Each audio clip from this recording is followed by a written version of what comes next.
સામાન્ય ફરાળી રોટલીથી માંડીને હું મારી ચેનલમાં અનેક ફરાળી રેસીપીઓ નવી શેર કરતી હોઉં છું. આજે પણ એક શક્કરિયાના સરસ એવા ક્રિસ્પી બોલ્સની રેસીપી તમારી સાથે શેર કરું છું. ઘણાના ઘરમાં એવું હોય છે ને કે એક જ ટાઈમ ફરાળ લેતા હોય એટલે એક જ પ્રકારનું ફરાળ લેતા હોય છે, તો તેને તો આ બોલ્સ બહુ જ હેલ્પફુલ થવાના છે. ટેસ્ટમાં પણ બહુ સરસ છે અને ક્રિસ્પી પણ એટલા સરસ બને છે. જોઈ શકો છો ફિલિંગ કેટલું સરસ અંદર છે. અને તેની સાથે મેં એક ફરાળી ટેસ્ટી ચટણી પણ શેર કરી છે. બહુ જ ટેસ્ટી આ ચટણી બને છે, તેની સાથે ખાવાની બહુ મજા પડી જશે. ચાલો જોઈ લઈએ. તો આપણને ખબર છે કે શિવરાત્રી હોય ત્યારે શક્કરિયાનું ફરાળ લેવામાં આવતું હોય છે, તો શક્કરિયાની ખીર ને શેરો ને એવું તો આપણે બનાવતા જ હોઈએ છીએ. જો પણ ફરસાણમાં કંઈક બનાવવું હોય ને, આખી થાળી બનાવતા હોય ત્યારે પણ તમને હેલ્પફુલ થવાનું છે. અને એક વાનગી પણ બનાવશો તો પણ ચાલી જશે. શક્કરિયાના મેં 2 ભાગ કરી લીધા છે, 3 મોટા શક્કરિયા લીધા છે. હવે એક રોટલીની મોટી લોઢી હોય તે લીધી છે ને, તેમાં નાની પાણીની વાટકી મૂકી બધા શક્કરિયાને ગોઠવી લીધા છે.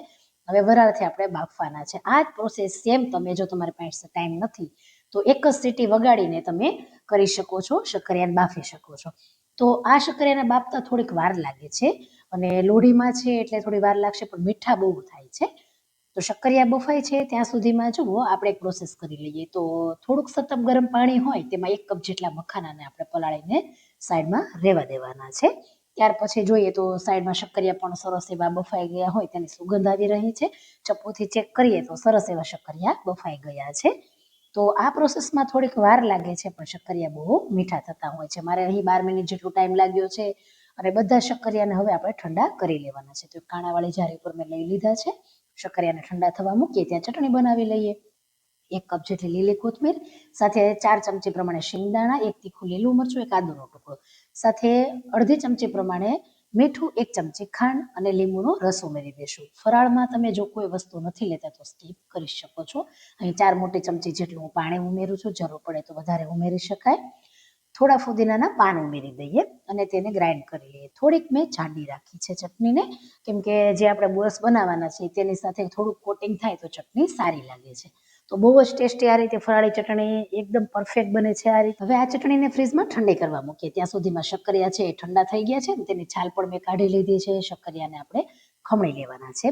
તમારા જેટલા ઉપયોગમાં લેવા હોય એટલા લઈ શકો છો. મેં 2 શક્કરિયાને અત્યારે ખમણ્યા છે, બીજા હું એમ જ ઉપયોગ કરવાની છું. તો હવે જુઓ આપણે જે મખાના પલળ્યા હતા તે એકદમ સરસ પલળી ગયા છે. તેનું દબાવીને પાણી કાઢી એક બાઉલમાં લઈ લેવાના છે. બધા જ મખાના લઈ લીધા છે. ત્યાર પછી પનીર છે એ ખમણેલું, તો 3/4 કપ એટલે કે પોણા કપ જેટલો પનીરનો ભૂકો લીધો છે આ રીતે ખમણીને મેં. ત્યાર પછી શક્કરિયા જો આપણે 2 ખમણ્યા હતા ને તે 1 કપ જેટલો તેનો માવો થયો છે, તે પણ ઉમેરી દઈએ. ગાજર છે, ઘણા ફરાળમાં ગાજર નથી લેતા, અમે લઈએ છીએ એટલે મેં ઉપયોગ કર્યો છે. અડધા કપ જેટલું સમારેલું ગાજર છે. કોથમીર લીધી છે 1/4 કપ પ્રમાણે. આદુ મરચાંની પેસ્ટ 1 ચમચી છે. સાથે જ અહીં મરી અડધી ચમચી અને 1 ચમચી પ્રમાણે મીઠું છે. લીંબુનો રસ 1 ચમચી પ્રમાણે ઉમેરી દઈએ. અને અહીં મેં લીધો છે આરારૂટ, જે બટેટાનો પાવડર આવતો હોય છે. અને જો ન હોય ને તમારે તો શિંગોડાનો લોટ પણ લઈ શકાય છે.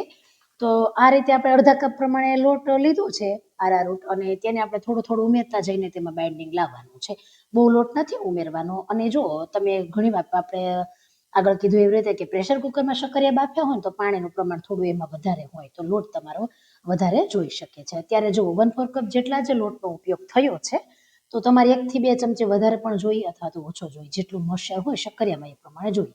હાથ છે એને તેલવાળો કરીને તેના આપણે બોલ્સ બનાવી લેશું. હવે છે ને બોલ્સ તો હું નહોતી બનાવવાની, કટલેટ બનાવવાની હતી, પરંતુ સમય કેટલો ખબર, સાંજનો 6 વાગી ગયા હતા અને અંધારું થઈ જાય એટલે વિડીયોમાં છે ને બહુ લાઇટિંગ સરખી આવે ને, એટલે પછી મેં બોલ્સ બનાવી લીધા છે. તો તમે કટલેસનો પણ શેપ આપી શકો છો. હવે આ છે ને મોરૈયાનો મેં મિક્સરની અંદર પાવડર કરી લીધો હતો અને તેને જો આ રીતે કોટ કરી દઈએ ને એટલે તમે લગ્ન પ્રસંગમાં કેવી કટલેસ ખાતા હોય તેવો પણ તમને ઉપરથી ક્રિસ્પી એવો ટેસ્ટ આવશે અને ચીઝ બોલ્સ જેવા પણ લાગશે જ્યારે તે ફ્રાય થશે ત્યારે. તો આ રીતે બધા જ બોલ્સ બનાવી લીધા છે અને એકદમ સરસ એવા દેખાય છે. ચાલો હવે તેને ફ્રાય કરી લઈએ. પ્રિફર કરું છું કે એકવાર તો ટ્રાય કરવા જેવા છે. તમે એમનેમ રેગ્યુલર બનાવો ને તો પણ એટલા સરસ બને છે. તો રેગ્યુલર બનાવો તો અમુક આમાં ઇન્ગ્રીડિયન્ટ્સ તમે ઉમેરી શકો, જેમ કે કાંદા છે, લસણ છે, બધું ઉમેરીને તેને વધારે ટેસ્ટી બનાવી શકો છો. અને જો મીડિયમ ગેસ પર તેને મેં ગોલ્ડન બ્રાઉન કલરના તળી લીધા છે. ધીમે ધીમે તળજો, ફાસ્ટ ફ્લેમ પર નહીં તળતા. જો ધીમે ધીમે તળાવવા દેશો તો ક્રિસ્પી બહુ સરસ થાય છે. અને આ રીતે થોડા ગોલ્ડન થઈ જાય ને ત્યાર પછી તેને બહાર કાઢી લેવાના છે. તમે ડીપ ફ્રાય પણ કરી શકો છો, મેં તેને સેલો ફ્રાય કર્યા છે. બહુ જ ક્રિસ્પી બને છે અને ટેસ્ટમાં તો એટલા ગજબના બને છે. ફરાળમાં તમે સાબુદાણાના વડા બહુ બનાવ્યા હશે, પરંતુ ક્યારે આ રીતે શક્કરિયાના આ રીતે ક્રિસ્પી વડા નહીં બનાવ્યા હોય તો ટ્રાય કરી જોજો. બહુ જ મસ્ત બને છે, ક્રિસ્પી છે, સાથે ખાવામાં તો એટલા ટેસ્ટી બન્યા છે. અને અનેક રેસીપીઓ, જેમ કે આખા ઘરમાં જો થાળીની રેસીપી તમારે ફરાળી જોતી હોય ને તો લિંક જુઓ, મેં ડિસ્ક્રિપ્શન બોક્સમાં આપી છે. તો તમને થાળીની રેસીપી પણ આખી ફરાળની તમને ઉપયોગી થાય એવી રેસીપીઓ મેં મૂકેલી છે, તમે ચેક કરી શકો છો. જો ખોલીને જુઓ તો એટલું સરસ ફિલિંગ દેખાય છે. ખરેખર પનીર જેમાં આવે છે ને એનો ટેસ્ટ તો એટલો સરસ આવ્યો છે. ટ્રાય કરજો અને શેર કરજો.